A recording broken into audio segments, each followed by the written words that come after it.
Nom, nom, nom. This is the sound of us going live with part two of our epistemological discussion about what we believe, why we believe it, what's going on with our journey, and, you know, how we got here from there. So, the caveman to the far left of the lineup is Justin Fowler, the beast that devours scripture about as much as he devours his nom-noms right now. And we got my beautiful girlfriend, Michelle Bateman. And I'm going to have John in here eventually, hopefully, if he can tear himself away from his customers. And I don't know. I mean, was there anyone else that you thought would come? I guess Matthew's asleep. I was hoping Danielle would pop in. Drew's maybe. Yeah. What about that dude from the idealism chat? What's his name? Matt McKee? Yeah. I don't know. Did you invite him to this one? Oh, did I save his Gmail address? I only saved Haley's. I should probably see if she'll answer. That should be interesting. Yeah, I was saying earlier, I heard most of what you were saying this morning, but I think that had a lot to do with there was a lot of familiar territory for me. So yeah.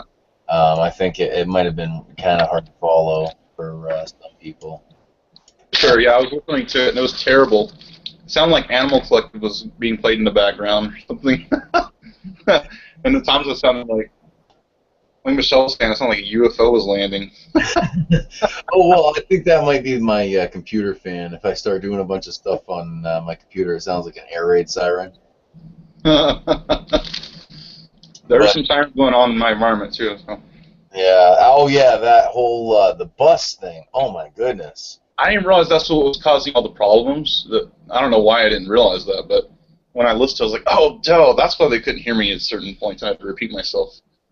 Yeah, I was a dumbass. I forgot that I had my mic muted, so, like, I'd be like, Justin, and he'd be like, what, can you hear me? And I'm like, you can't wave your arms. Yeah, I do that sometimes. Well, I sent the invite to Haley. I mean, hell, I might as well just send it to the whole list that I have. I took a few people off of it who haven't really responded at all, because I imagine it must be ringing their phone every time, and one dude expressed a bit of irritation to that. Yeah, the E.B. Dickey guy. Yeah. It's like, Rab. I would expect him to be the first one to have an attitude problem. That's no surprise. He actually was watching some of the one that we had on Sunday, I believe. Huh. I don't know if he saw any of the one this morning. Yeah, I didn't realize. What's that? I bet he was banging his feet against his desk in rage. I can't believe they're getting everything wrong. I don't even know where he's coming from half the time. I mean, I think he's Pelagian, I believe. But no wonder. What's that? I said, God, no wonder. Well, yeah, it seems like he has a very low view of sin, and it seems like he doesn't think that, like, faith in Christ is necessary for salvation necessarily. I don't know. It's hard. He speaks more in objections than assertions. Anyway. Mm-hmm. I feel like someone who... It almost confirms the idea that someone who suppresses something, it will just come back up like a beach ball. Like, it seems like he's as angry as a fundamentalist on fire.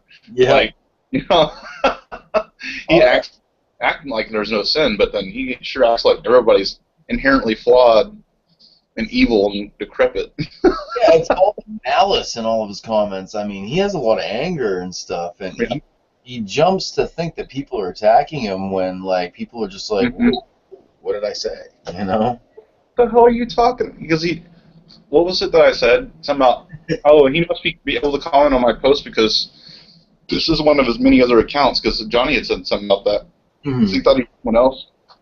Or I don't know, it may be, you know, he's lying or something, but then he was like, thinking I was making all these implications about his character and crap, and I was like, dude, I have multiple accounts. What the hell? Yeah.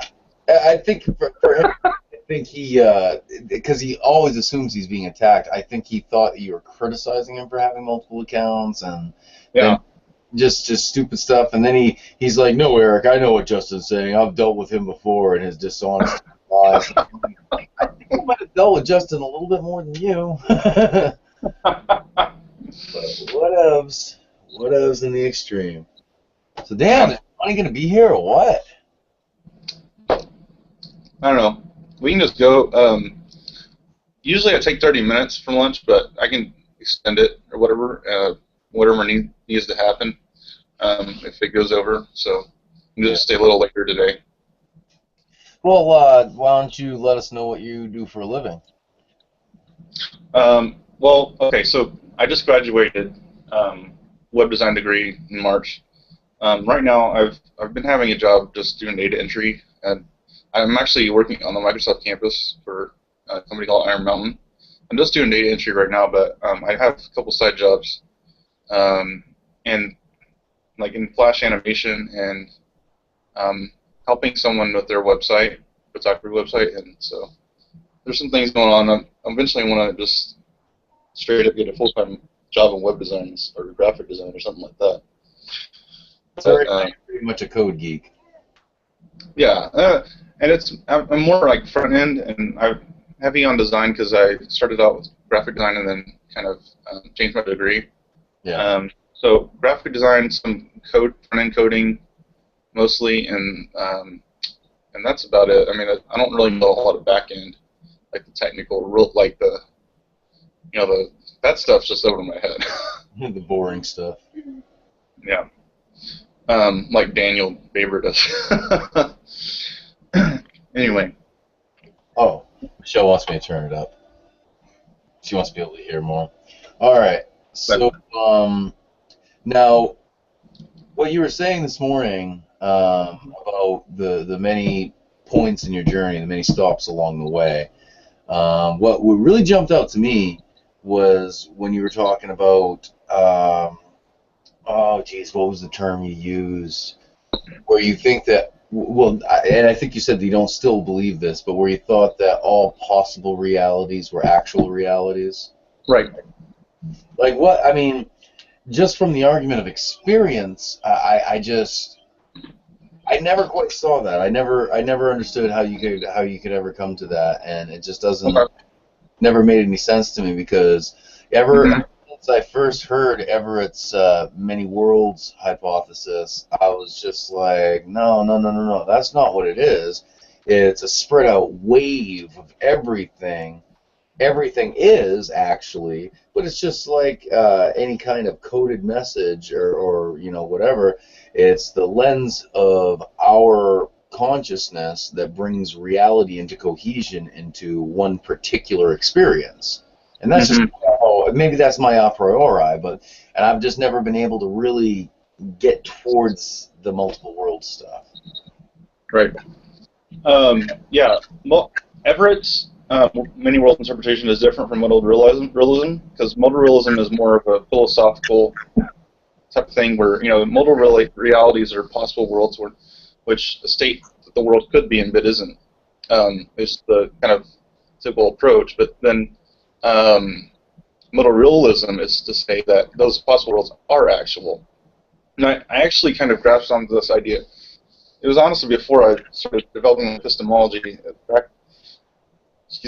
When I was in high school, I read the kind of.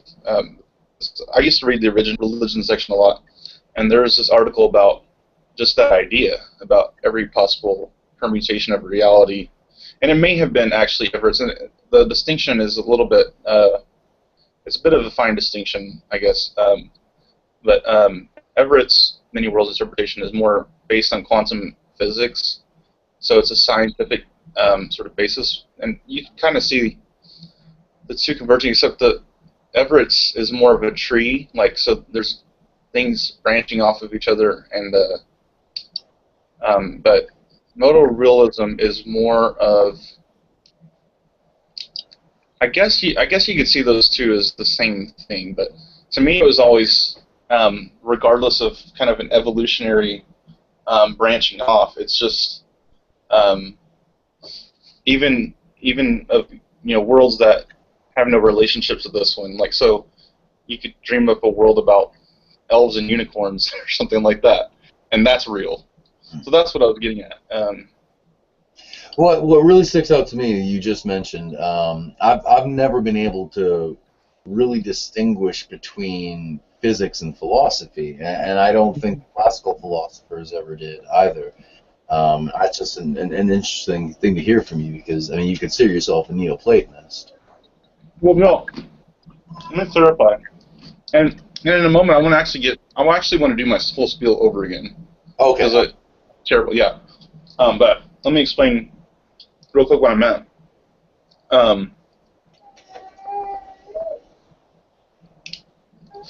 I would say that there's a gradation between the two. Science developed out of philosophy, but I'm talking about when I was using the word philosophy, I meant it more in a priori sort of just grounding things in logic and argumentation and pure reason. Through metaphysics. The metaphysics, I guess, is what I was thinking of. In science, I was talking about more in terms of like the natural sciences, which quantum physics kind of causes the two to merge anyway, but just more of a kind of starting out in an experimental basis and then putting the pieces together sort of thing. You know what I mean? Quantum physics is a strange hybrid because there's a lot of experimentation that goes into it, but at the same time, it all comes from these abstract mathematical models that were developed out of rational processes rather than observation of physical phenomena and making deductions. Yeah. Okay. Yeah. Michelle's going to get me a refill.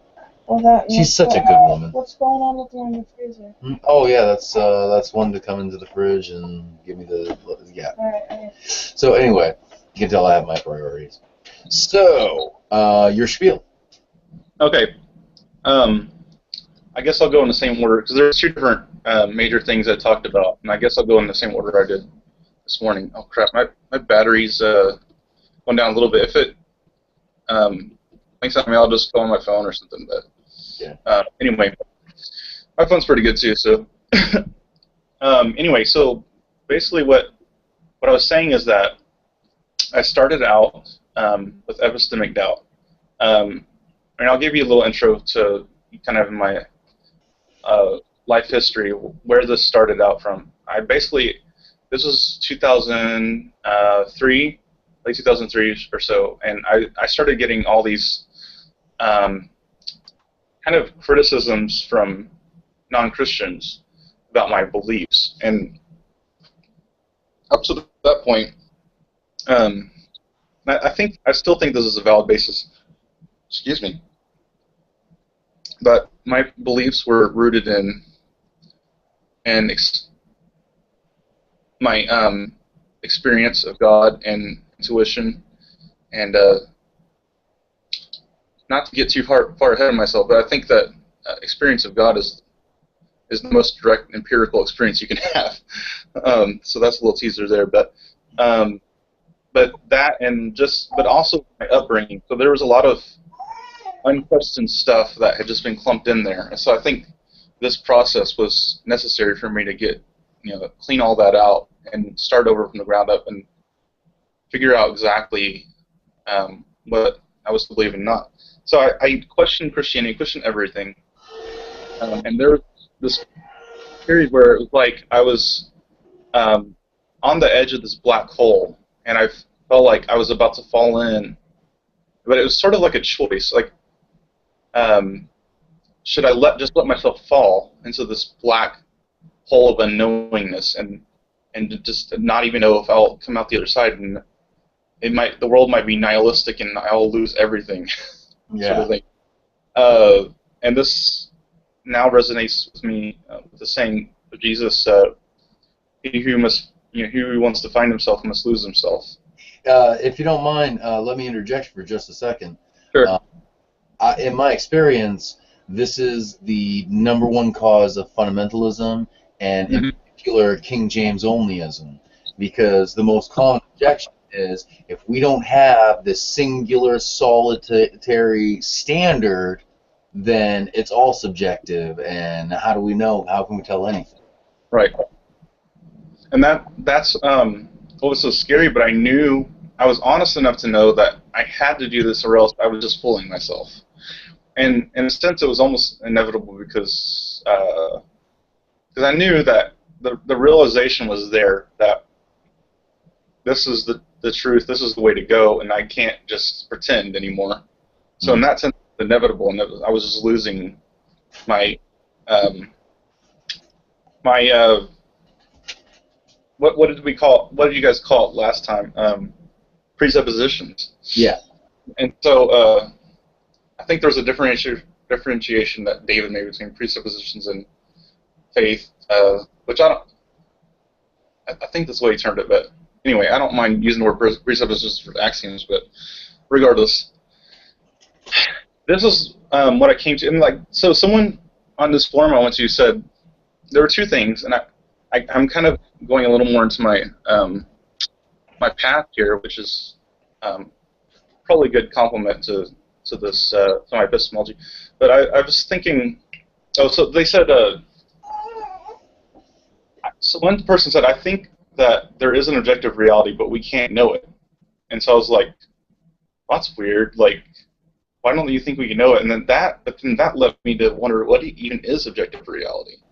I would say that I actually kind of sort of agree with that myself. Yeah. So, and what I came to find out is that people don't really examine what that objective reality even means. They just kind of throw it out there as a buzzword, oftentimes, for something stable beyond our own experience. And while I believe that that's a reality, that's not a full analysis of what objective reality is supposed to be. And so another person said was he figured that if God would want him to come to know himself before he tried to figure God out. And that hit me because I was like, that's true, because I'm looking through the lens of my own soul, and if it's a dirty lens, then I'm not going to be able to view God accurately either.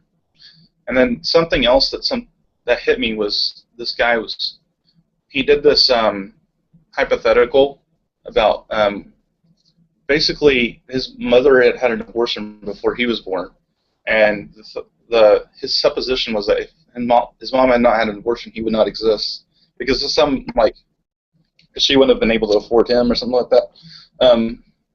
And that hit me. Hold on, let me launch onto my phone here. Crap, my phone has to restart, but yeah, go ahead. I'll talk until then, huh? Yeah, you can launch two ones at once. I did that earlier. I was logged into both Michelle's laptop and my desktop, and it was really freaky to see myself from two angles both at the same time. Yeah, I saw that the first day, I think. So anyway, that hit me hard, and I actually was replying, and I was saying, well, it was still wrong to abort and stuff like that, and just like flat-footed like that, and kind of an insensitive way. And someone was like, "Oh my God, you guys, can you at least have some kind of personal sensitivity of someone's life, and the way it's developed?" And it's all like, "Oh crap!" And it hit me like a ton of bricks. And I noticed this other guy who's kind of fundamental. He was like, "Oh, blah blah blah blah, it's still wrong," and yada yada yada. And I was sitting there freaking out, breaking down, because I realized I'm not walking in the spirit. I'm just bull rushing in the flesh. And so, but it wasn't coming in those terms for me. I was thinking, man, a lot of non-Christians seem to be more charitable than Christians, and it really scandalized me and caused me to rethink my whether Christianity was all it was cracked up to be. Let me see here. I think I can dial in here.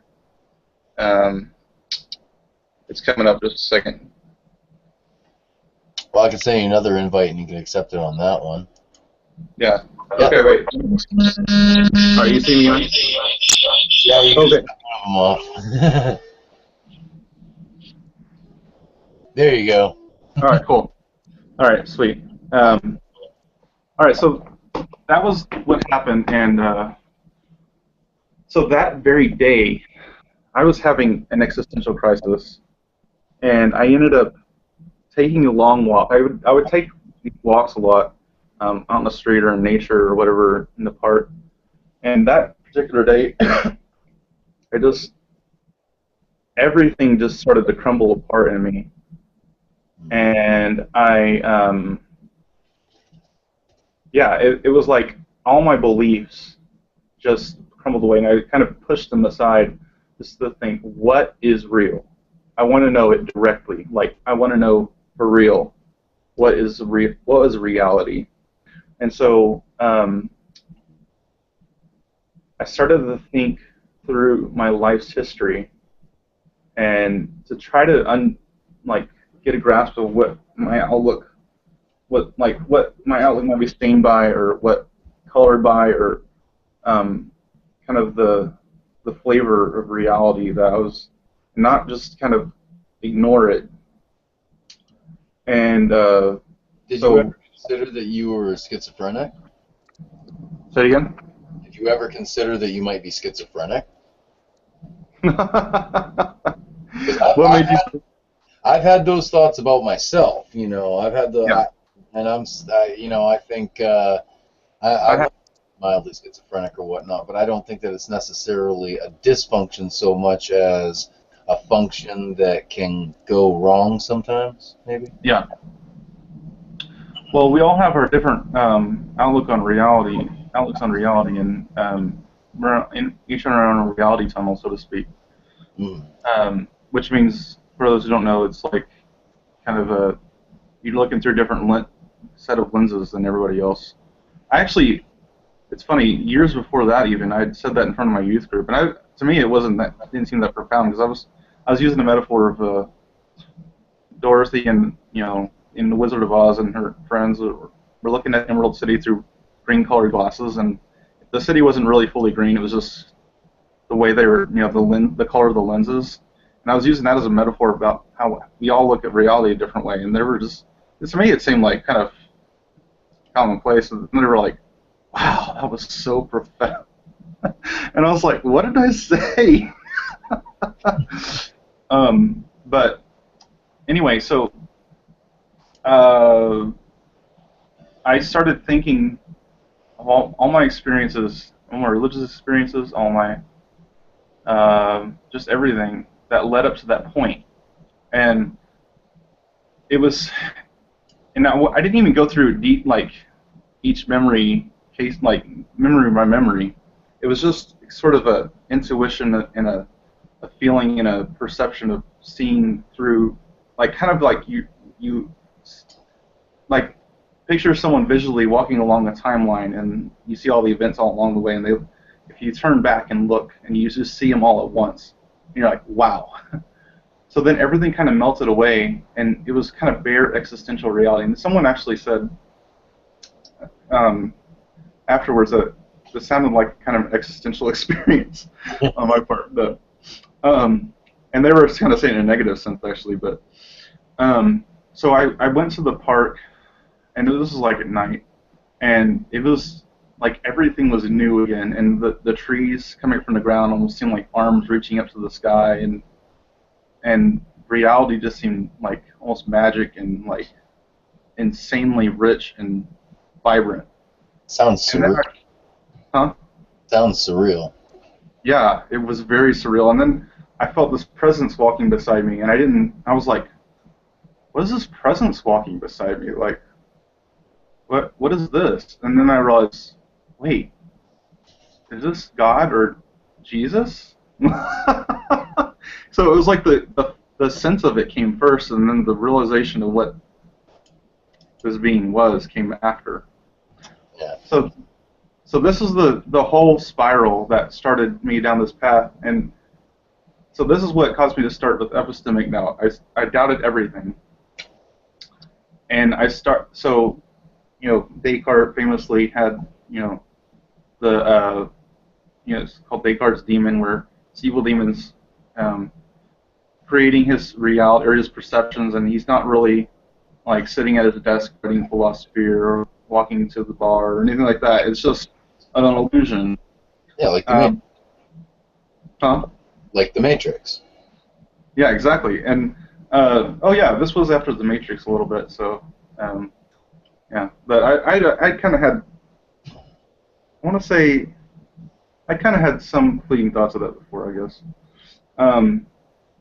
But anyway, so there's that. There's the thought that you're a brain in the vat. There's the thought that you're the only person in existence. And the thing I was trying to tell you this morning about when you were talking about how you wondered if, what was it, something about you're the only person who exists, or you're God, or everybody else is an illusion? Yeah. Yeah, my thought sometimes was the reverse as a kid. I was like, what if everybody else is a super being, and they're infinite, and they have like omniscient knowledge, or they have like unlimited superpowers, and they're creating the reality around me, and they're just tricking me, and I'm the only person who's actually like finite and limited in existence. And what if I ask them about this, and will they just say no, and then I'll look like a fool, or I won't know for sure, and like, or maybe they'll say yes, but maybe they're just trying to trick me, or. I think you were a far more humble kid than me. Dude, I've always been very simple in my approach. I guess it's kind of funny. I'm sort of an aesthetic person, an aesthetic philosopher. Even though this is kind of a deep subject, but it has to do with the interaction with my personality type thing. I think because I'm not actually. I was raised in a Pentecostal household. I think that may be where I really drew a lot of my abstractness from. I don't think that it's my inborn temperament necessarily, but that created this strong reaction because my dad had mystical experiences, and I had later on mystical experiences, and so I think that's a uniqueness. Huh? Your dad doesn't think that you're a heretic?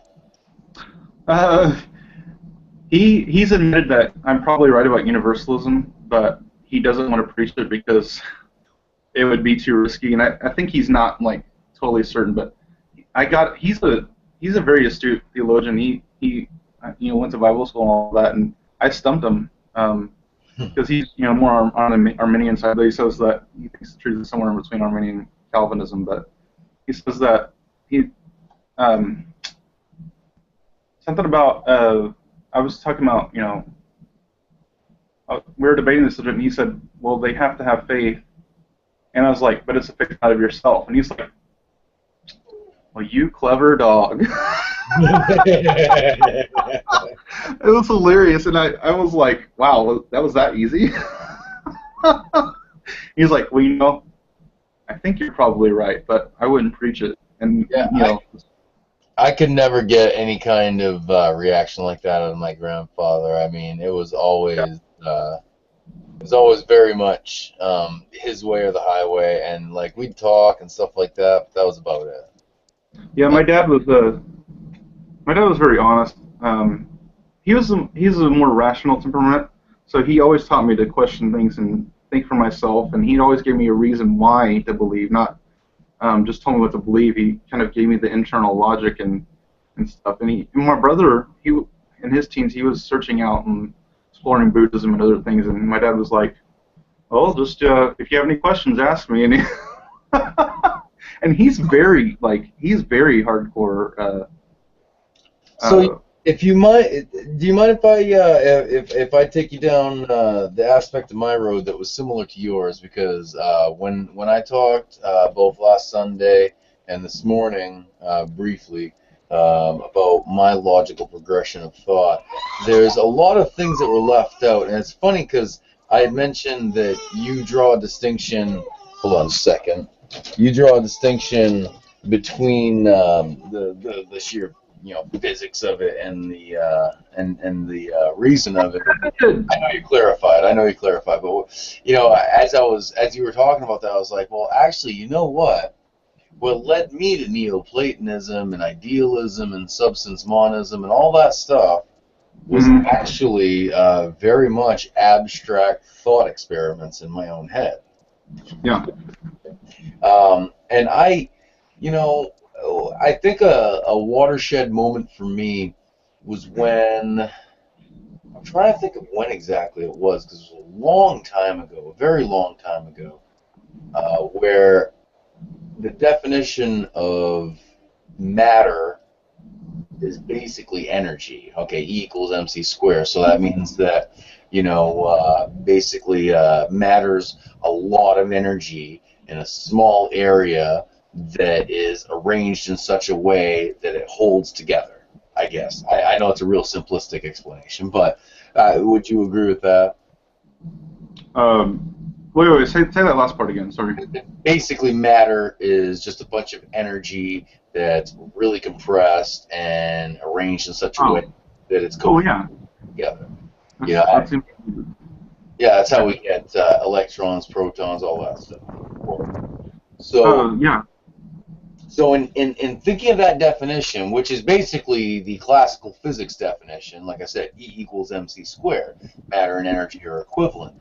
If matter is just a lot of energy, well, okay, now how do we define energy? I mean, there's two kinds of energy in physics, kinetic energy and potential energy, and all potential energy is just kinetic energy that's put on hold. So basically, I think that there's only really one kind of energy, and that's motion or momentum, more accurately. And so if it's motion or momentum, if that's all the energy really is, because matter carries energy with it, you say that the Titanic didn't just bounce off that iceberg because it had so much momentum that it crunched into it, and that energy was expended upon pressing that up against the iceberg.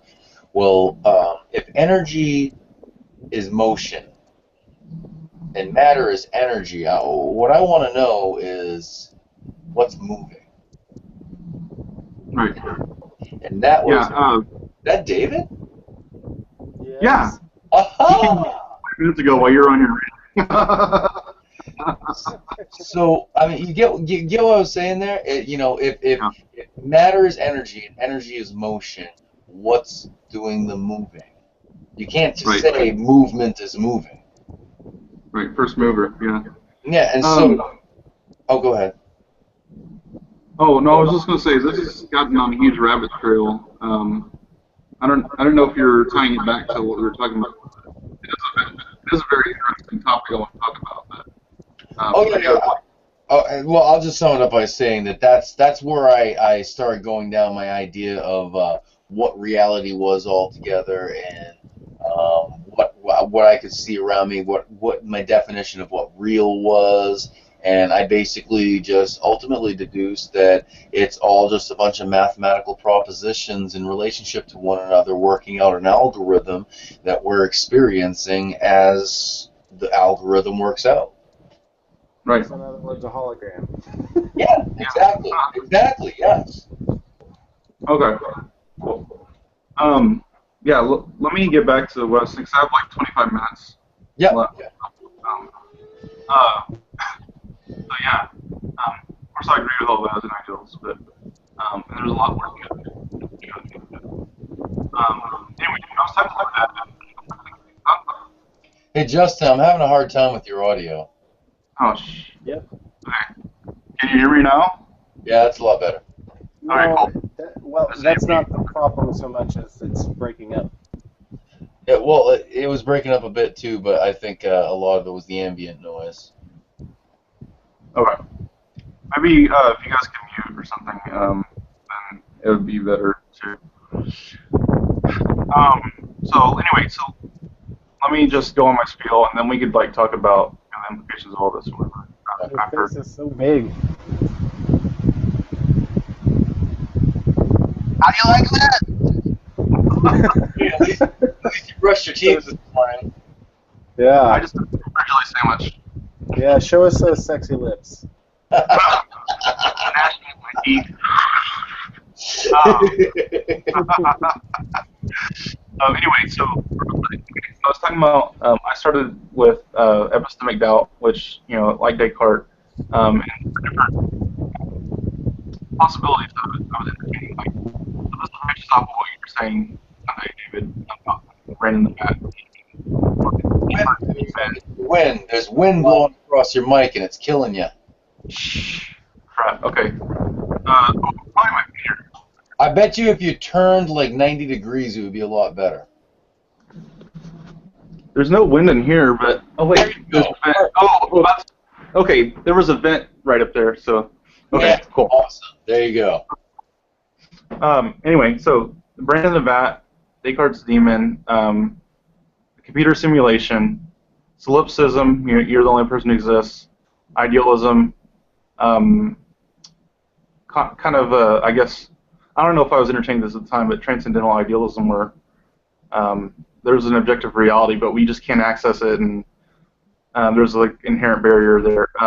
Or the thought also occurred to me: what if there's a super being who is experiencing everything, and I am just like, I have no will of my own. I'm just the echo rebounding off the cliffs of reality, sort of thing.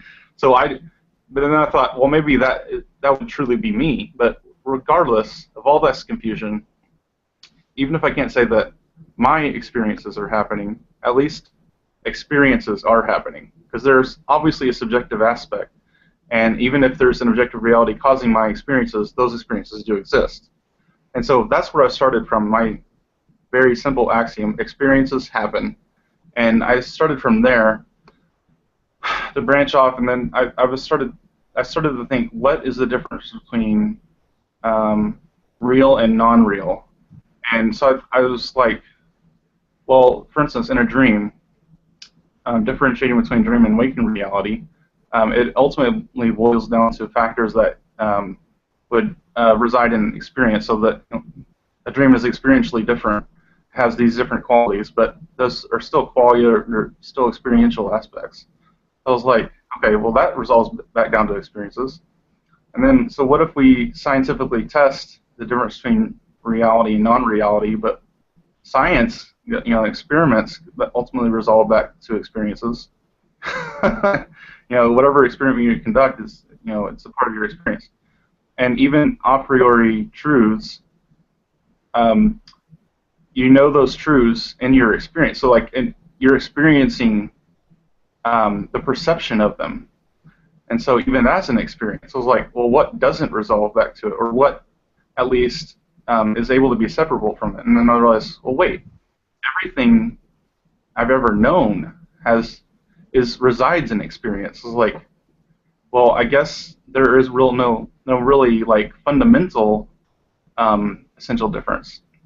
So that's what I was talking about modal realism. That's kind of where I landed on it. What I think, I kind of got this idea from a book too. The idea that when you're daydreaming or whatever, you're accessing a different world. Like, you feel like you're controlling. I think you gave an example of, like, a scarecrow, and you're like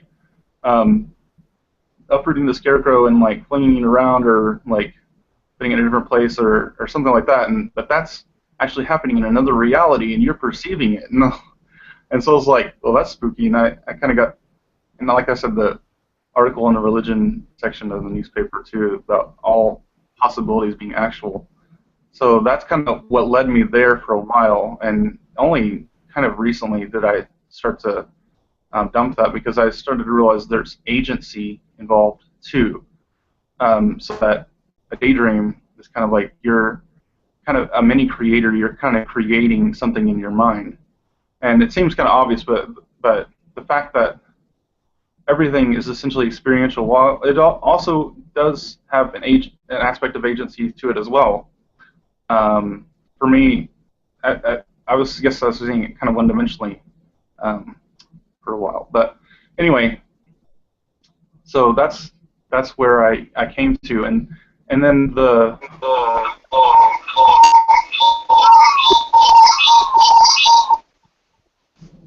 you're logged into two, so technically. Yeah, I just can't. I just stopped that. I just wanted to be mobile. I can still hear myself echo. Can you, Eric? Huh? Yeah, I can hear that. David, for a second there, you looked like a guy who murdered. That's really weird because I've worn headphones. Guy who murdered. Oh, yeah. We have red lights when we're in the middle. It's 3 a.m. here, so we use red lights to prevent the blue light spectrum interference with our hormones. Oh, yeah. Oh, nice. Yeah, that's like nice. I do the same thing. I do the same thing. Wow, I can't tell what I'm saying anymore. Wow, I can't tell what I'm saying anymore. David, can you mute yourself? David, can you mute yourself? Can I hear myself?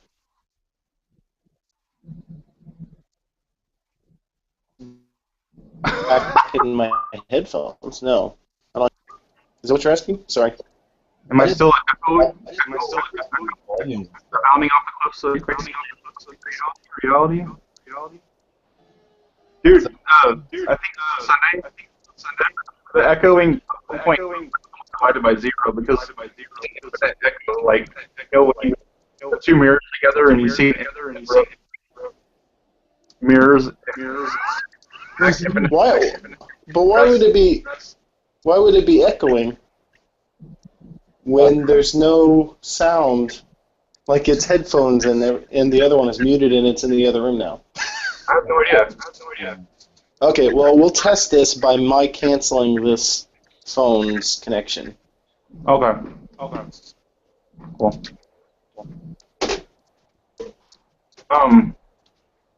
Okay, I'll get right back to it. So basically, the next aspect of this was,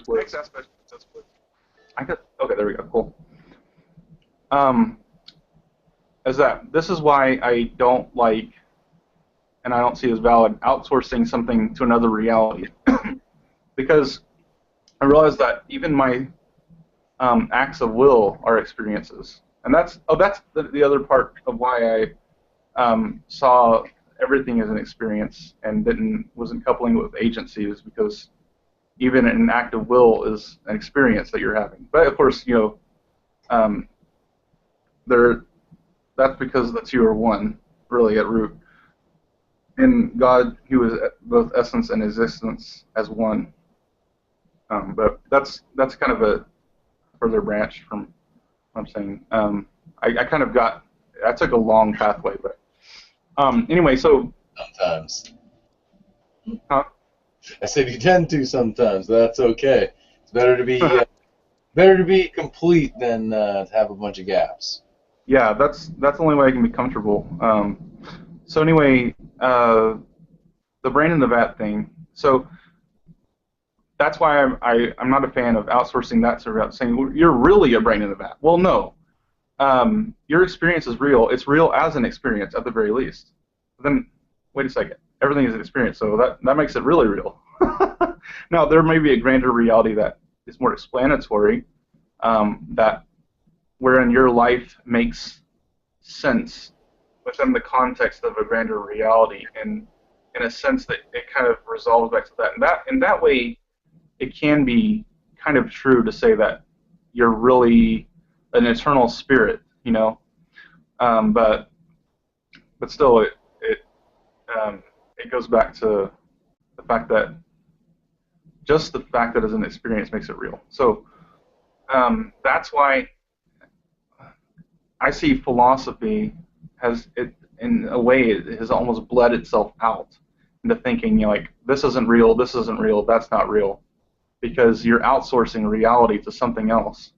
And but really, we are real, and this experience that we're having is real because it's an experience. So, what would you say if I told you that I would defy you to prove that experience is happening? Because I actually don't necessarily agree with that. I don't think that experience has to necessarily happen. I think of it as like a train running along the tracks, that the tracks are the experience, and so long as I choose to go there, that's where I'm at, but it's not happening. It just is, and I'm not there if I don't want to be. oh yes, that's another thing I was going to address. Okay, here's an important distinction. I don't mean events. Like, I guess an objective real events.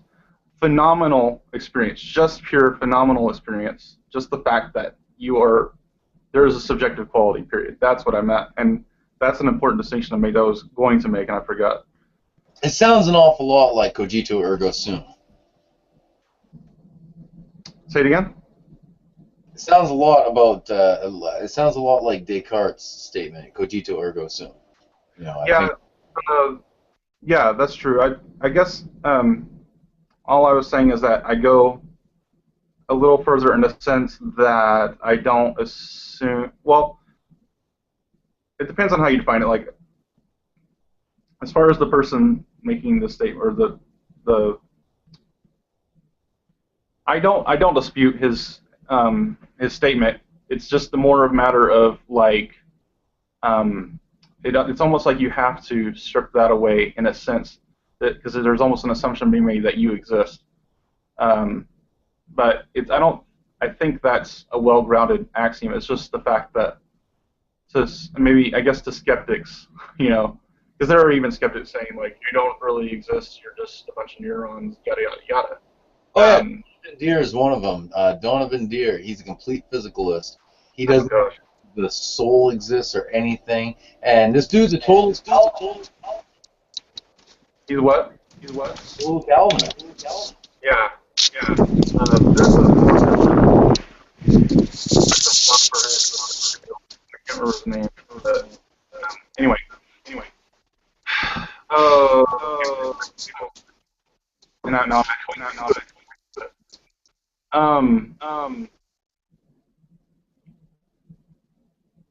Okay, so yeah, all I was saying is that there's phenomenal truth, I guess. And that's what Hegel is all about. But anyway, so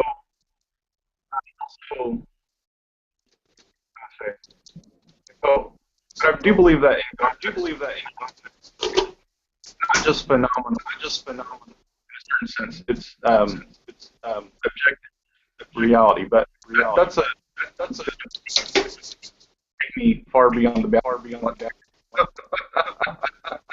So the other thing I wanted to say on what you guys are talking about Sunday. People's belief being rooted in I earlier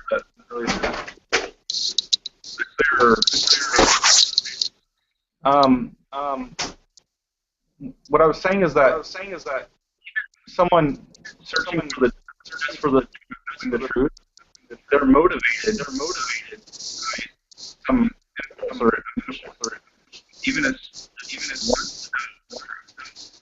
and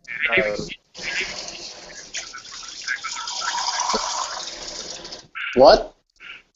maybe mute because I Yeah, I can't make it. Okay, that's weird. I completely turned off the other one, and I still am just using headphones. Okay. All right. Sorry. It's all right. It's because it's technology. It's left. Okay. Well, anyway, I thought you would just mute, but so what I was saying was that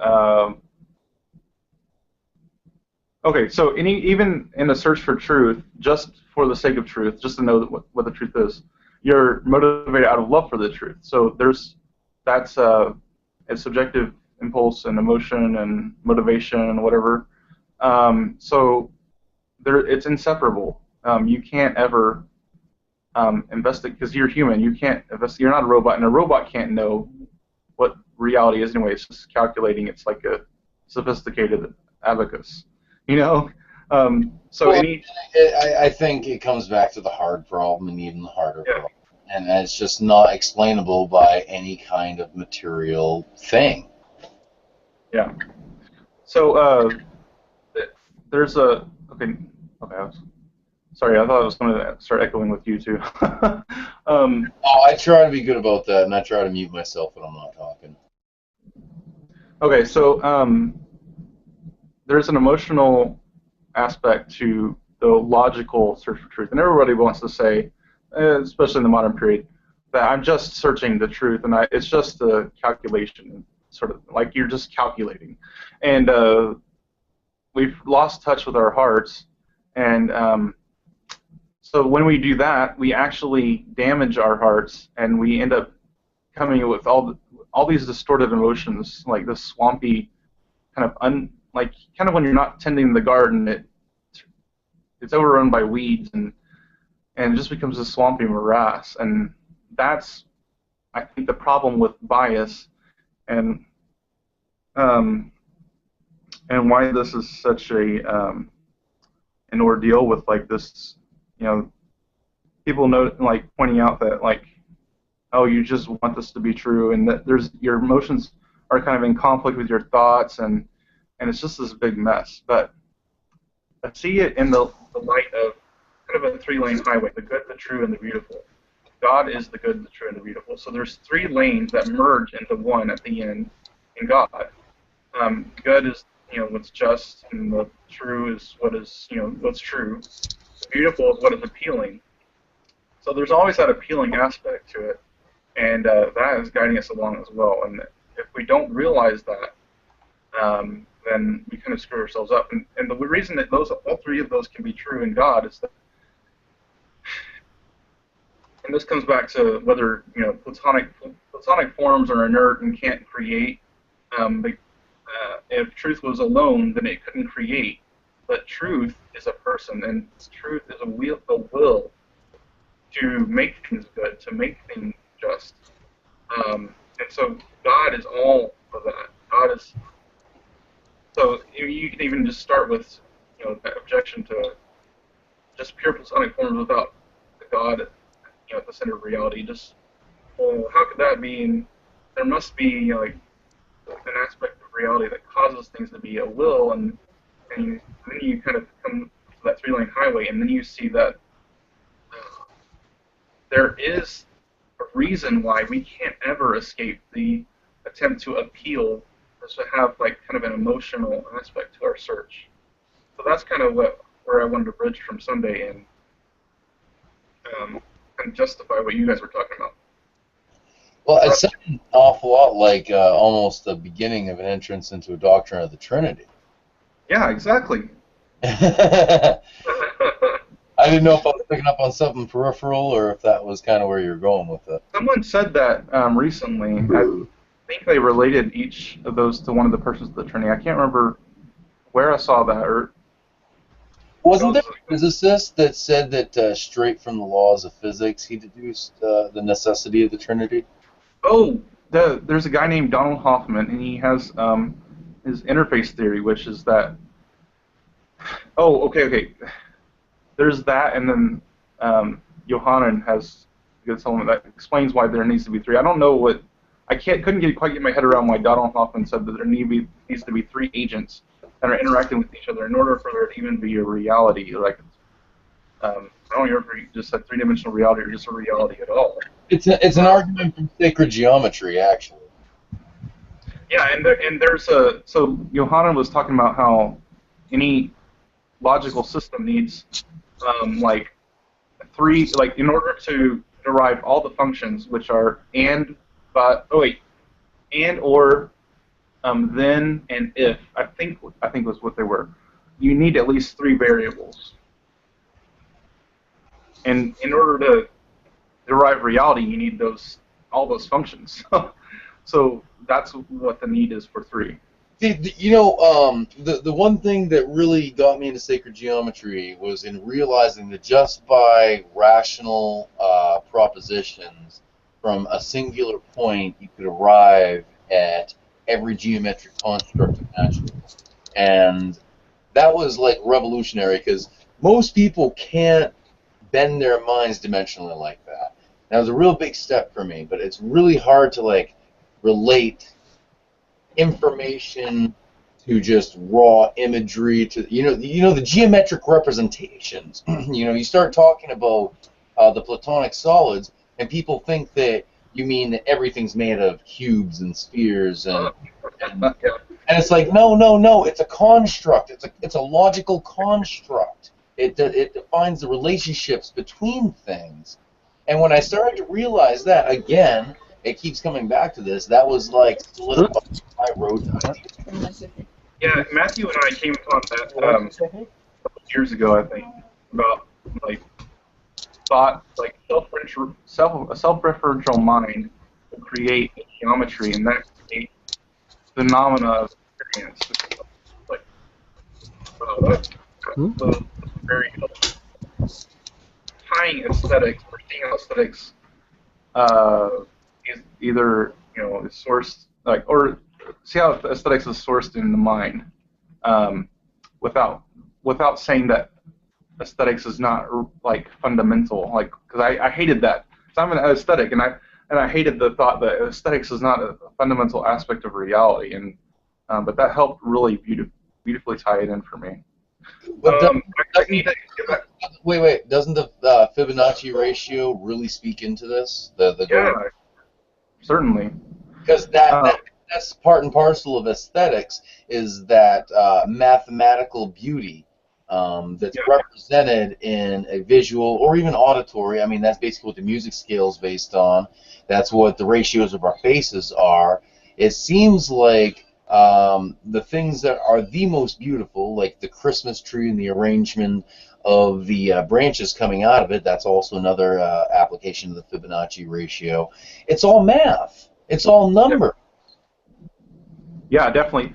There's an aspect to this I was just thinking of today, and I don't want to even give a hint right now. I'll tell you later, and maybe we have it just hang out on that alone, but that would be too much of a rabbit trail, and I really want to get David's thoughts on what I said, because I think it'd be really interesting, but I need to get back from lunch.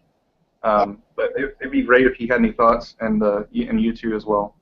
Yeah, David, go for it, man. But I'll be listening in, just so I'm gonna, and then I'll rewatch just to make sure I get anything I missed. But I need to clock back in, so I'm glad I got it all out though, and saw the presentation. And it's nice, mostly nice and clear. So we'll definitely reference this one. Yeah, thanks. David, what do you? All right. Well, Okay, I'll be on in a I bit. feel like I missed big sections of that. Hey, there's my wife. Hi, Megan. Hello. Hi. Hi, Ceiling. Nice Oh my gosh. Oh. I'm gonna put my headphones in so I can listen. Okay, there we go. Is it two people? It's Eric and then Justin. Hi, Justin. We just saw your hair. I thought you were Chewbacca.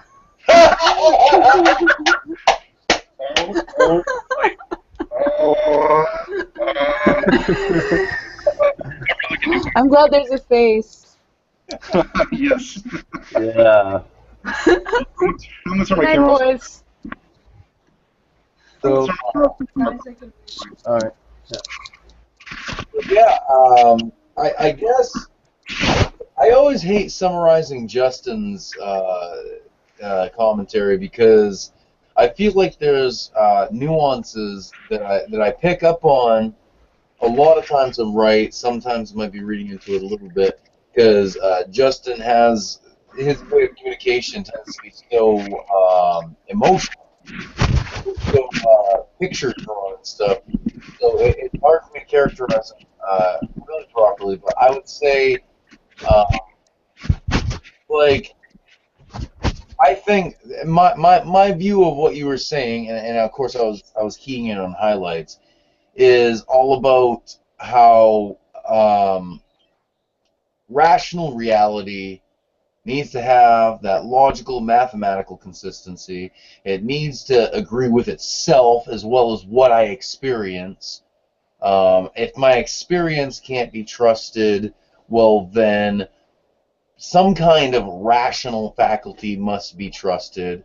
You know, there's the challenge of, well, does rationality necessarily imply experience? Because I would say that I don't think it necessarily does. And a good example of this is in eternity.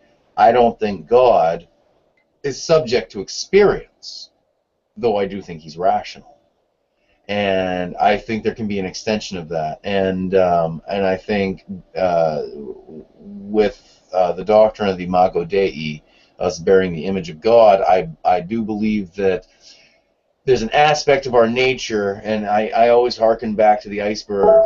I always hearken back to the iceberg analogy, where okay, yes. experience and rationality and agency are one in God. And again, the Trinity reference, right? I'm assuming he's going to respond. Okay, yes. And see, that's why I said it's so hard for me to characterize your words after the fact, because I'm still processing it. I'm still working in, the insights that I'm getting at the time. And but anyway, so yeah. Dude, I was on AOL in '97. So anyway, saying experience and rationality and agency. Experience, rationality, and agency. Well, of course, the agency would be the spirit. Rationality would be the Son. Well, no, experience would be the Son, and rationality would be the Father, right? I'm assuming. Anyway, and I'm meandering here. David, would you like to throw in some stuff? Well, when it comes to the Trinity, for one thing, I haven't done a lot of thinking on that area. That's one of those things that I've not touched too heavily. I do have. I mean, of course, you actually caught a bit of my process last time. I sort of have an argumentation. Well, one of my approaches is an argumentation that goes 0, 1, 2, 3. So talking about 0 and what that would mean, and then what happens, how that compares with 1, and then what would have to take place, what would have to be true in order for there to be 2 things, rather than just 1. And then from there I go into 3. But my approach is rather more existential in the sense that I'm so far as my MO, like what I'm actually trying to get at.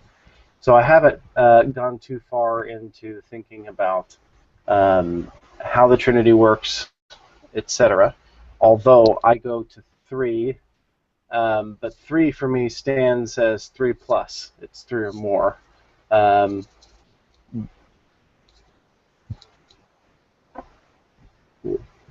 not really sure. I'm not sure what he means for me to have caught there. Okay, I can definitely go back over because he did a lot of that this morning, and then. I was responding more to the last 20 minutes of comments, but he started out with a long spiel of his journey through each philosophical step in his thinking. Oh, it's so nice to have this chat. Justin wants me to repeat what he just asked me. He says, "What did you think about my epistemology ontology?" Well, as far as the ontology, I can't really speak to that a lot because I haven't really gotten that far. I'd like to marinate on things. Your epistemology, however, I very much can speak to because it almost exactly parallels mine. The epistemology was basically starting with the bare minimum. I doubt everything. I got to tear this apart. I got to tear that apart. What stands? What actually emerges after I've been as skeptical can possibly be? And that's right up my alley. And I feel like you had touched on in a previous conversation about your intuition and how much that feeds into it. But then that intuition is subject to the grinder of that skepticism. And when you grind away at things like that, it's a process of elimination. Without the intuition, it would be an exercise in futility because there's an infinite amount of ideas out there. And you could just grind away forever without coming across something, which is why I will always go back to the need for transcendent revelation. And I could talk about Gödel's incompleteness theorem and how you can't understand a system from inside of it. And so for us to understand our place in the universe, it has to be revealed to us from one who is outside of the universe, which is God himself. So yeah, that epistemology that comes about by receiving that insight and testing all the spirits and deconstructing things and taking what remains and reconstructing and finding logical deductions after that. If you wanted me to get more specific into it, you'd have to get back into the video chat and ask me a specific question, because you brought up a lot of stuff. You went through a lot of steps in your epistemological journey, but it's very parallel to mine.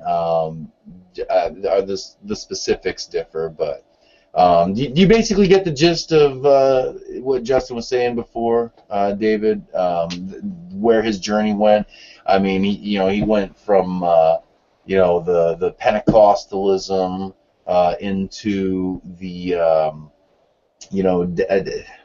see, I can't even recount it properly without his words, because I hear it thematically, but you basically get the gist of it, I hope, right?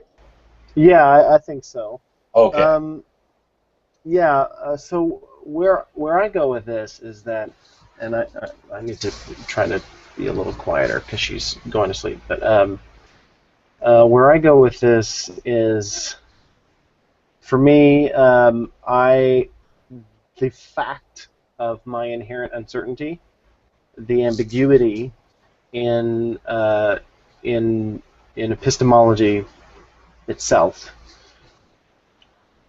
is what that means to me is that trying to approach experience, the things that I experience, purely rationally is getting off on the wrong foot.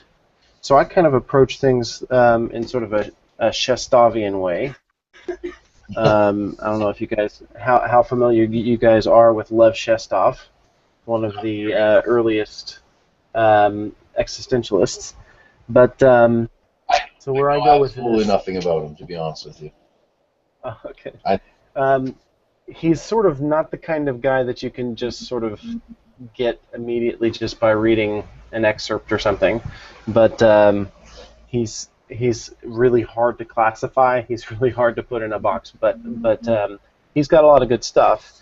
And what I was holding up here is the Shestov Anthology, which is a good way of sort of jumping into him, just because it's somebody else going through and just sort of rearranging his thought, because his works rather defy classification or chapters. He just sort of has like paragraph length arguments, and then they're just sort of arranged randomly. So if you want to understand, if you get any links, you could shoot me sometime. I'd love to check them out and hear some stuff he has to say. If I want, links, yeah, sure, right. So so the way where I go with this is that I don't need to understand how things work. I just need to understand that there is a way that they might work. Does that make sense? So I'm not trying. So for example, with my 0, 1, 2, 3 thing, I'm not trying to say that that is how things actually are. I'm trying to say that this is a way that makes sense. This is a rational system that makes sense to me, given some of my other values, some of my ethics and things. But that's not that my and you'll have to forgive me. It's 3 a.m. here, so my brain, or almost 4 a.m. My brain is not syncing very well. Okay. But yeah. So where was I going with this? Yes. I'll just take a second just to put it. It just seems like almost the converse approach of the process of elimination. You're not saying this is what cannot be. You're just saying, well, this is what can be because I can see it being this way. Yeah. So in other words, my actual belief, and by belief I'm using the broader term of opinion and things, Where I go to is just I take the leap of faith in God, etc., that He exists and all this stuff, and that existence, that my experience sensually actually corresponds to something real, even if it's an idealistic reality. But the nature of that and how things actually are comprised, my arguments to explain how that works aren't the basis of that. They just give me an opportunity to go, okay, well, I can see how this might be, and so therefore I can allow myself to take the leap of faith. I'm not saying that this is what it is, but yeah, I think that makes sense. So it sounds to me almost like it's not so much a trust as in a tentative testing of the waters, maybe? Well, so the way I view it, well, sort of, yeah. So, but it doesn't sound comfortable when I word it that way. Yeah. So I actually, let me say it this way. What I'm trying to do, my purpose is just to explain to myself that existence isn't irrational and that God isn't irrational. And once I can do that, I'm fine. I don't need to know the details that well. I just need to sort of explain that to my own satisfaction, and then I can move on with faith. Does that make more sense? Yeah, I think it all makes sense. You might have noticed that somebody just recently joined us. Hey, Yes. want to say hi to the rest of the class, Haley? Hello. How you doing? Good. I didn't even realize you guys were still doing that. Yeah, we decided to come back to it because some people had shown some interest, and Johnny was supposed to be in here. I don't know what happened to him, but Justin is listening in. He's not talking right now because he's clocked into work. But Matthew is not going to be here just because he's a heathen sleeping during the day, like all vampires do. Oh yeah, I just woke up, so. The cool thing is, if you go back, once this gets uploaded to YouTube, if you go back and listen to it, you can hear Justin give his epistemology and his epistemological journey a lot more clearly than he did before. Oh, he just dropped. But yeah, he actually goes through it a lot more, and we worked with it and stuff. So you probably have some fun listening to that. Somebody's vibrator's going off. Oh, it's listening in on YouTube now.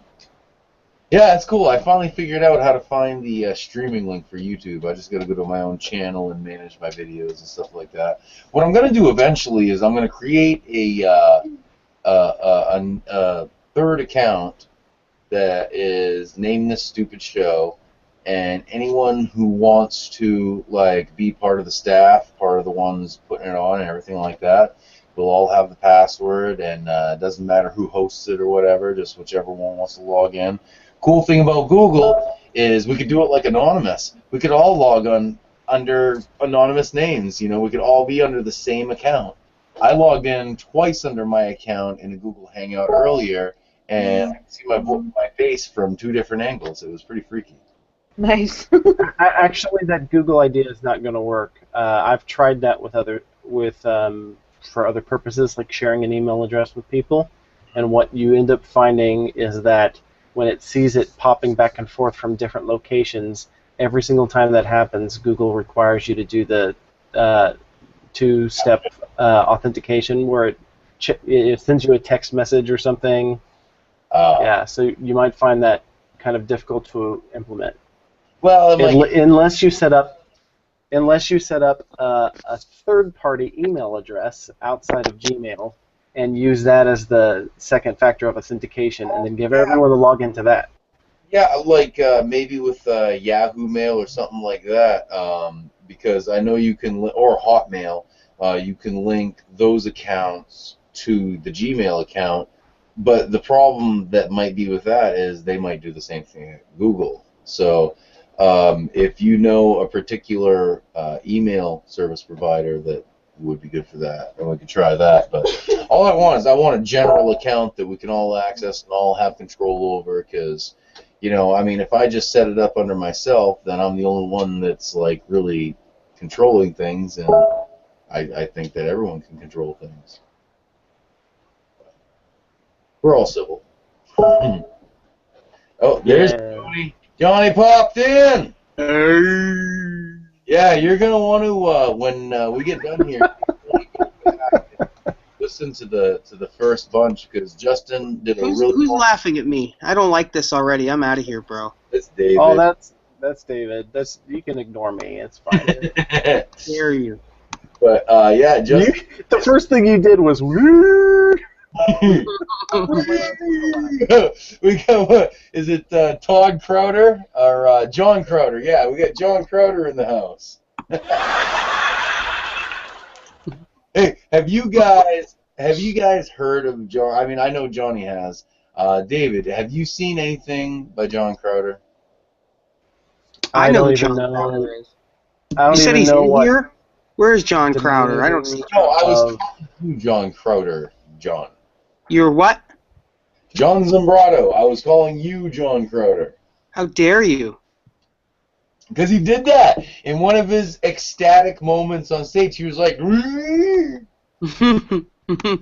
Oh, so we're talking about somebody who plays music. I see. I didn't. I don't even. No, Charismania, no. And actually, it's funny that I should mention that because David, you're from the Anabaptist tradition. A brethren, what was it? A form of Mennonite, I believe. What is? What you're affiliated with, or No. No, I'm sort of affiliated in two ways. I'm affiliated with the Baptists, or at least that's the way I grew up, and I still share certain things in common with the Baptists distinctively. But the other one right now is the Quakers, and Quakers are distinct from Mennonites and Brethren. And of course, Brethren are distinct from Mennonites as well. They're not the same thing either. they all identify with each other because they're all Anabaptists and they believe in that universal brotherhood, right? Yeah, and but the Quakers and the Brethren tend to not have the hang-ups on technology and stuff that the Mennonites and the Amish sometimes have. Of course, the Mennonites, some of the Mennonites don't either. But so how do you feel about ecstatic utterances and drunk in the spirit, slain in the spirit, all of those things? You know, of course, I didn't grow up that way, and so I was skeptical about it from the get-go. But I opened myself up to that possibility at some point several years ago. But in fact, I even I don't know if I don't think I would say that I sought it, but I opened myself up to it, and I showed up at some meetings and things. But I just never experienced it myself, so I can't. For me, the use of the conscience requires, and the conscience is part of a key part of understanding the validity of something, requires you actually having experienced something similar that you can transfer to another person. So I know that you've lied because, or I know that your lying is bad because I've lied and I've experienced that, and my conscience has spoke to that. And so one of the reasons why I'm agnostic about homosexuality, because I have no frame of reference about that. Now I can. Dude, that is exceptionally similar to how I view it. I am so, you have no idea how it makes me feel to hear someone say it like that, because I try to say, like, they cope how they must with what they live, and nobody can judge that because it's their life and it's them, and nobody has to walk in their shoes but them. And I like the way you put that. That's really very well put. Yeah. I mean, with everything else we say is bad. We have something we can infer from our own conscience and from our own experience. Like I said, theft and stealing and even murder we can take from hatred. But for me, but all of a sudden, if we are talking about something that I can't, my conscience has never spoken to, why am I suddenly more certain about that? That doesn't make any sense to me. Why am I suddenly more certain that homosexuality is bad than, you know what I'm saying? It almost makes you feel like the people who are so adamantly against it must have some homosexual inclinations themselves. Well said. Well, I think it's. I was wondering when Haley was going to pipe into this one. Oh, this is my hot button issue. I would recommend on this subject. I would actually recommend a book that doesn't talk about this at all, which is Unclean by Richard Beck. So he's a Christian experimental psychologist and a theologian. He's really great. If you're not familiar with his experimental theology blog, it's really super.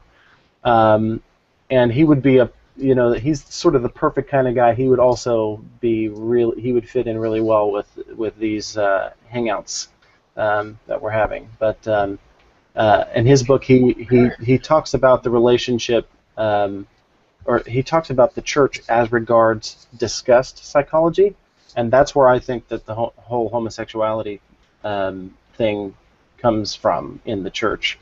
Is that it's actually a function of disgust psychology, and it makes so much sense. I'll have to send you guys a link or something. I can't really, but I don't know I don't remember where we were, how we got onto this topic. That's conscience. Goes. Oh yeah, the charismatic stuff.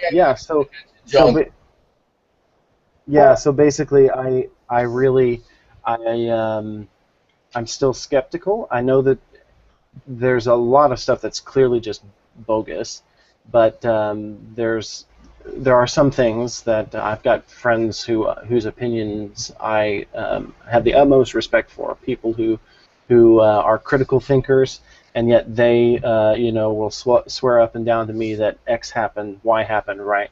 So in respect for that, I just totally remain agnostic about some of the expressions of charismata.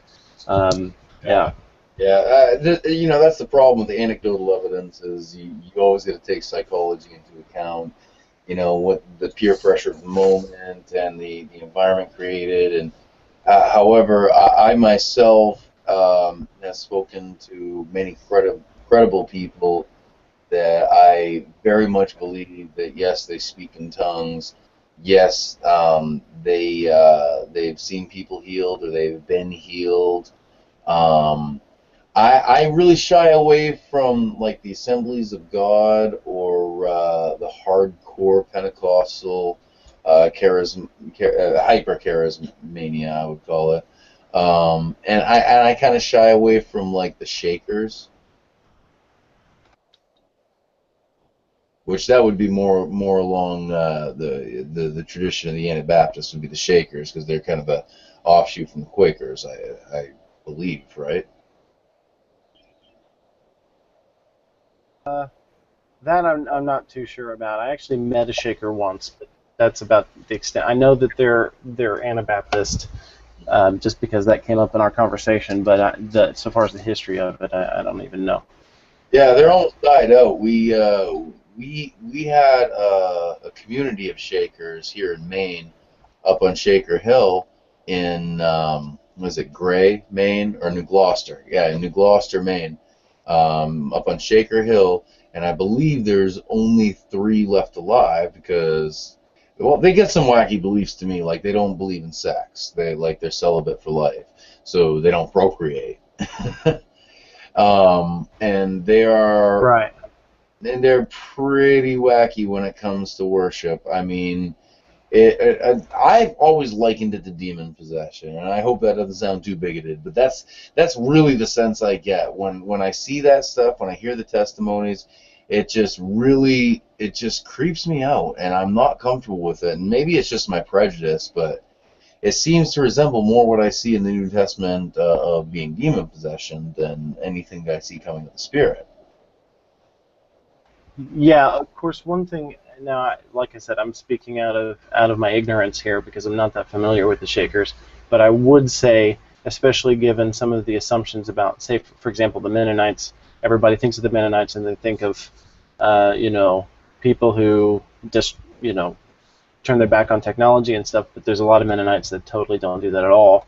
And there's assumptions about Quakers, and there's assumptions about, the Brethren and things. So I would caution just assuming too much about how all Quakers are, or how all Shakers are, because some of those things don't make sense as regards the Shaker that I had a conversation with, if that makes any sense. Yeah, that makes perfect sense. I'm just a little distracted by Justin's odd comments in the chat that I just have to... He's parodying. Parodying. He said... No, I'm going to prefer to pronounce it my way. Parody, okay.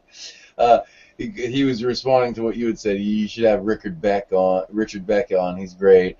And he's like, I speak in tongues, getting all that sexual tension out in the dancing. It's like, just... wow. Just like, wow. I think after that sensuality, I gotta go have a cigarette for a minute. But are you getting ready to go to bed, or are you going to want to be here in like 2-3 minutes?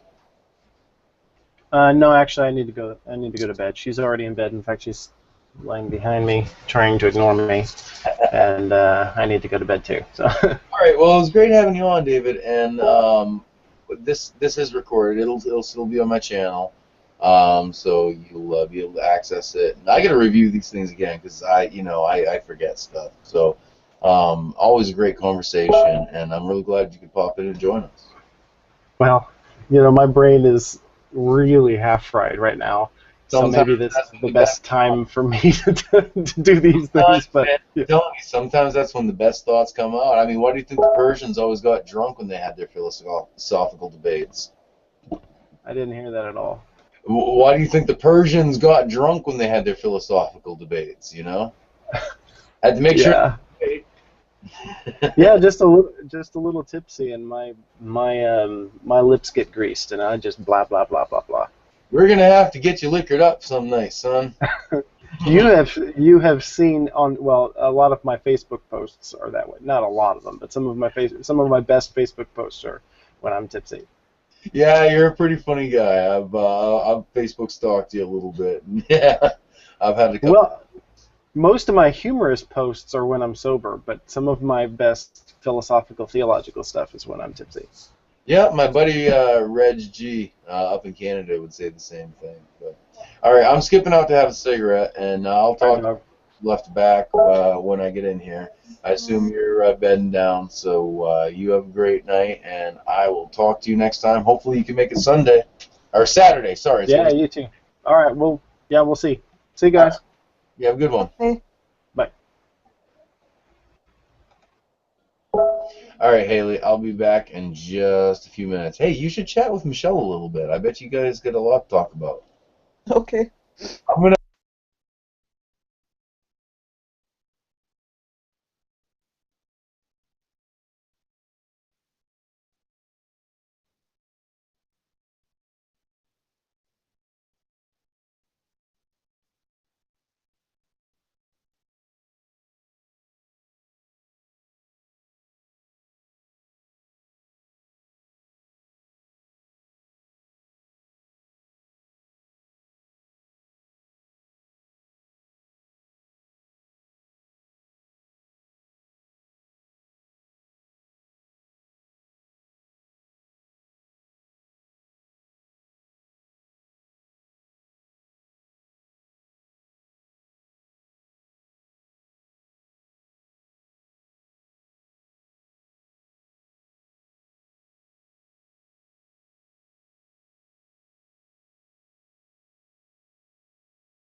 So is Johnny back now? I can grab her. Or she can. So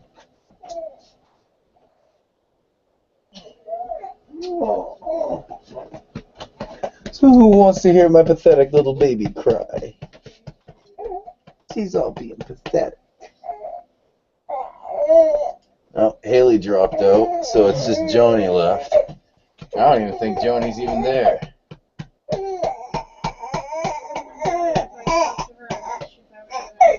That's alright.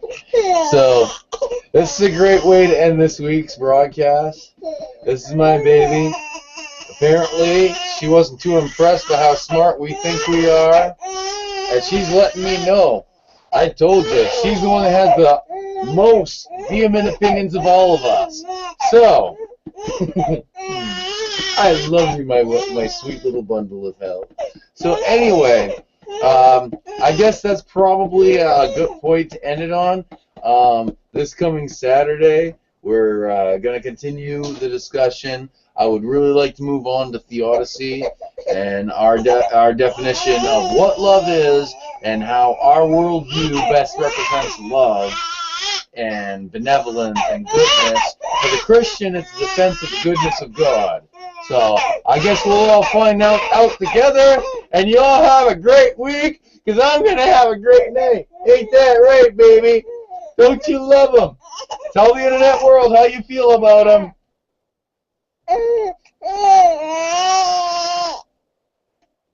Yeah, baby, you tell them. Have a good night.